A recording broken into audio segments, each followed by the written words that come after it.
So I'm sure a lot of you guys know what video games are, and as you know, video games have come a long way from playing Mario to playing all these different types of VR games, PCs, PS4s, all these different types of consoles that are able to run games. And we know that millions and millions of people from all around the world internationally play these video games, from Valorant to Fortnite to Minecraft to all these different types of games that people play. And it's even gotten to the point to where there is even esports, and colleges bring all these tournaments for kids and all these teenagers to play.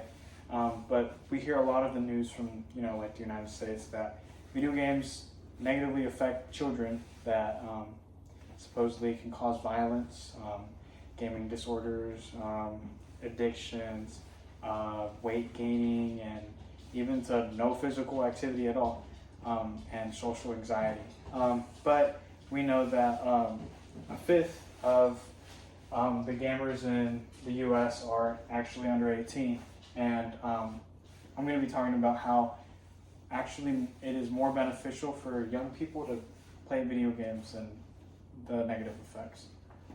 Number one, video games may increase manual detection. So a lot of young people struggle with different types like ADHD, or people that having problems gaining their control back with their fingers. A lot of physical therapists use video games and different types of games to help hand-eye coordination for anyone who's struggling with that. Number two, video games may increase the amount of gray matter in the brain. Gaming is really just mental exercises, but we just find it very entertaining, which is good, but it also makes gray matter, which gray matter can link to memory, perception, motor control, spatial navigation, and even people that patients that have those memory loss diseases, they actually play video games to regain that type of memory and to build that gray matter. So as young people, it is, I guess, best enough to get as much gray matter as we need. Number three, games may educate you to take problems more effectively and use that type of critical thinking. Games that are open world, for example, this game, God of War, it's an open world game where it is based on a Greek mythology, and you go all around the world, and you have to find different puzzles, different armors, different weapons, and you pick up certain books that you have to decode. And for example, in this puzzle, you had to know what this meant, if it was any of those symbols. So it really tackles the critical thinking, and it really takes that mental exercises to a whole nother level. 2013 long-term research found that students who played strategy-based games improved their problem-solving abilities, and therefore had a tendency to get higher grades the following school year. So there's a lot of studies that have shown that these types of critical thinkings can not only help you in real-life scenarios, but can also help you in school. Number four, as a player, you may become more physically active. Now, this isn't obviously playing on a console or Wii or any different types of materials like that.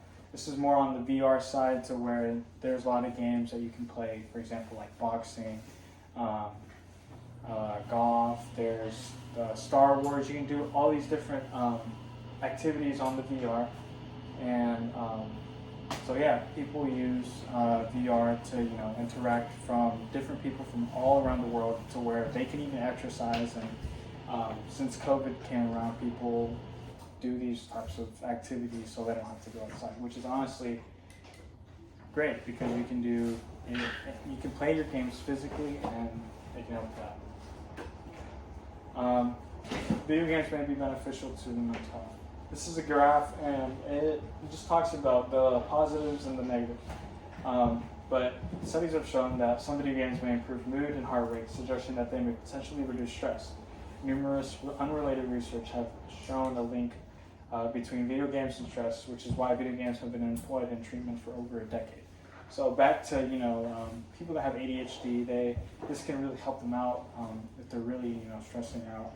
or even to an everyday person. If someone's having a bad day, hopping on a game really will help you out.